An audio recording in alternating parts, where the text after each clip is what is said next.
สวัสดีค่ะพ่อแม่พี่น้องสวัสดีFCทุกท่านเนาะค่ะบ่ว่าจะเป็น FC เก่า FC ใหม่เนาะค่ะที่เขามาติดตามรับชมรับฟังทางช่องของเจตาพารวยเนาะค่ะในทางช่อง YouTube เนาะ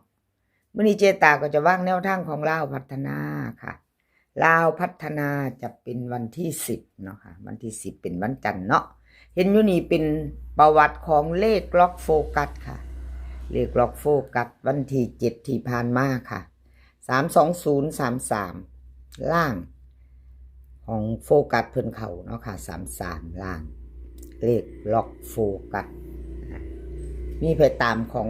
ล็อกโฟกัสบ่ค่ะมีไผได้น้ำเพิ่นบ่วิ่งลูด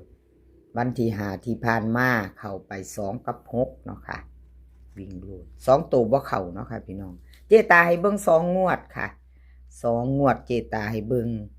ประวัติของเลขล็อกโฟกัสมาไปใหม่ตามใหม่วันจันทร์เนาะค่ะเจตาจะลงให้ก่อน2มือเนาะมาไปใหม่กับเลขล็อกโฟกัสถ้าชอบก็จัดถ้าคัดก็ผ่านไปเนาะค่ะกราบขอบคุญขอบคุณเลขล็อกโฟกัสค่ะที่ให้แนวทางมาว่างทางช่องของเจตาเนาะกราบขอบพระคุณเป็นอย่างสูงค่ะวิ่งรูดเพิ่นให้มา2กับ9ค่ะ2ตัว4หาง24 25 91 90เบิ้ล2299ค่ะ3ตัว3หาง290 924 925ค่ะวิ่งรูด2กับ9ค่ะเด่นทอกันเน้น2หาง24กับ90ค่ะ3ตัว924ค่ะ3ตัวหางเดียวค่ะเพิ่นเน้นให้เลขล็อกโฟกัสใครจะไปตามวันจันทร์20:30กับล็อกโฟกัสกะแคปหน้าจอค่ะแคปหน้าจอไว้เนาะจะได้ไปรุ่นกันวันจันทร์แล้วก็อย่าลืมกดกระดิ่งแจ้งเตือนเด้อค่ะคลิปนี้เจตาก็จะลงหาเซียนเด้อค่ะหาทันจะมีเลขล็อกโฟกัสเลขลับวงในแนวทางพ่อเก่งไทยมักหวยแล้วก็สมใจค่ะหาทันถ้าชอบท่านใดก็รอติดตามเนาะพี่น้องแล้วก็กดติดตามกดอันแคปหน้าจอไว้ถ้าชอบของผู้ใดในหาเซียนนี่เนาะเลือกเอาที่เฮาชอบเฮามักชอบก็จัดขัดก็ผ่านค่ะหาเซียนล็อกโฟกัสแคปหน้าจอผ่านไปแล้วก็มาเลขลับวงในค่ะรับวงในเพิ่นกับเขาไปคือกันเด้อค่ะพี่น้อง33วันที่7ที่ผ่านมาของเพิ่นเข้าไปล่าง33เนาะพี่น้อง0กับมาค่ะ0กับมารับวงใน0กับมาวิ่งลูดเนาะวันที่5มาตัวเดียวใครจะตามต่อมาเลขรับวงในวันที่10เป็นวันจันทร์ค่ะไปลุ้นกันกราบขอบคุญขอบคุณเลขรับวงในค่ะที่ให้แนวทางมาว่างทางช่องของเจตาเนาะกราบขอบพระคุณเป็นอย่างสูงค่ะวิ่งลูดค่ะเพิ่นให้5กับ9 5กับ9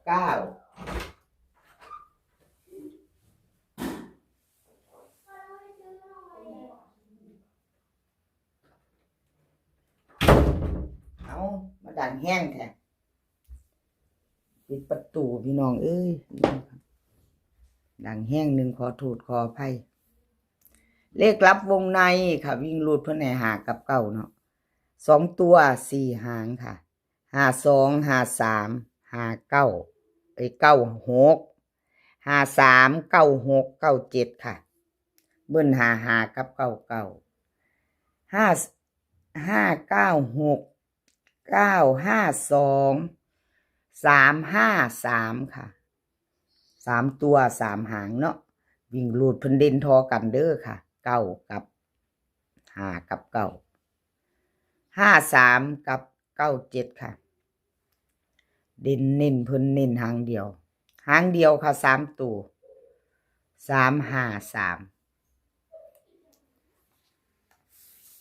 ต่อไปค่ะชอบก็จัดแคปหน้าจอค่ะ แล้วไปโตไปไว้ในจักหน้อยเนาะพี่น้องหลายเสี้ยนเนาะแนวทางพ่อเก่งค่ะแนวทางพ่อเก่งรุดไปค่ะวันที่7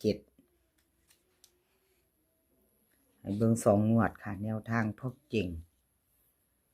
ครับขอโทษขออภัย FC ค่ะแนวทางพ่อเก่งของเพิ่นบ่เข้าเนาะค่ะแนวทางรุดไปครับขอโทษขออภัยแนวทางพ่อเก่งเข้ามาไปตามต่อวันจันทร์ที่10เนาะค่ะลาวพัฒนาแนวทางพ่อเก่งวันจันทร์ที่10ค่ะวิ่งลูดเพิ่นให้มา2 กับ 7ค่ะ2 กับ 7 2 ตัว4 หาง28 29 74 75ค่ะเบิ้ล22 77 3 ตัว3 หาง2742 729 282ค่ะวิ่งลูดเพิ่นให้เด่นเท่ากันค่ะ2 กับ 7วงกลมให้เนาะ2 กับ 7เด่นเท่ากันหางเดียวค่ะ2ตัวเพิ่นเน้นให้หางเดียว29ค่ะ3ตัวหางเดียวเหมือนกัน729ค่ะ3 หาง3ตัวให้หางเดียวค่ะเน้นหางเดียวเนาะแนวทางพ่อเก่งเนาะค่ะเอาแคปหน้าจอค่ะไปจะตามต่อกับเพิ่นแนวทางพ่อเก่งลาวพัฒนาเป็นวันจันทร์ที่10เนาะค่ะ2 ทุ่มครึ่งลาวพัฒนาออกค่ะพี่น้อง FC แนวทางพ่อเก่งแคปหน้าจอไว้ไปลุ้นกันใหม่ไปต่อสำหรับมือใหม่เนาะไปต่อเป็นของใครไทยมักหวยค่ะเป็นของไทยมักหวยไทยมักหวยกับเขาไปอยู่เด้อพี่น้องเพิ่นเข่าดุน33 320บน3ตัวล่าง33ค่ะไทยมักหวยเขาเดินอยู่มาอยู่เนาะพี่น้องไปจะตามกับเพิ่นก็เตรียมแคปหน้าจอเนาะรุดไปวันที่5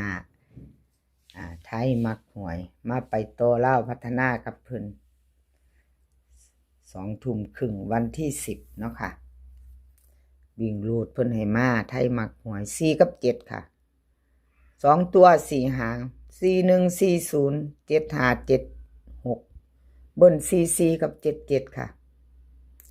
3ตัว3 หาง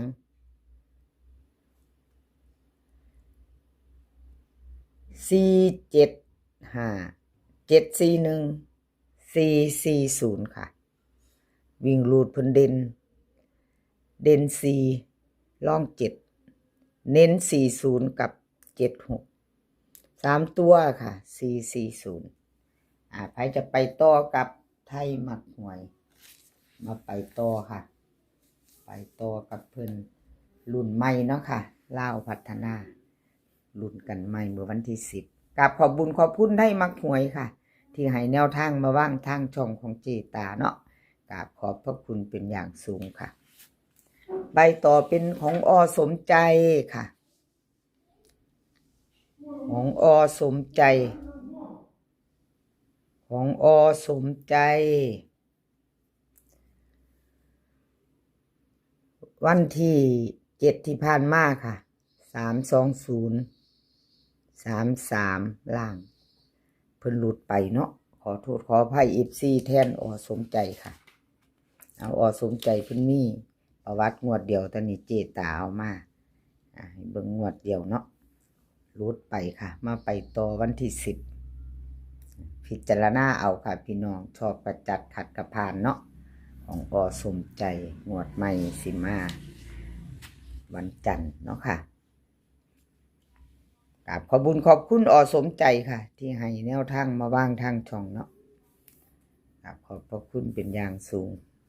วิ่งรูดค่ะเพื่อนให้มา2 กับ 7 2ตัว4 หางค่ะ2 3 2 4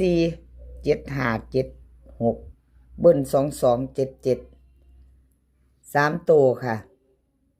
2 7 5 7 2 4 7 6 7วิ่งรูดเด่นทอกัน2 กับ 7ค่ะวงกลมให้2ตัวค่ะ2 หาง2 4แล้วก็7 5ค่ะ2 หาง3ตัว1 หางค่ะเพิ่นเน้นให้2 7 5 ไผจะไปก็เพิ่นเตรียมแคปหน้าจอเนาะค่ะสมใจลาวพัฒนาคลิปนี้ก็ขอให้พี่น้องโชคดีค่ะขอให้โชคดีมีความสุขขอให้สุขภาพแข็งแรงกันทุกคนเดินทางไปไสก็ขอให้ปลอดภัยค่ะเดินทางไปขอให้มีโชคกลับมาขอให้มีชัยคลิปหน้าพ่อกันไหมค่ะคลิปนี้ก็สวัสดีค่ะ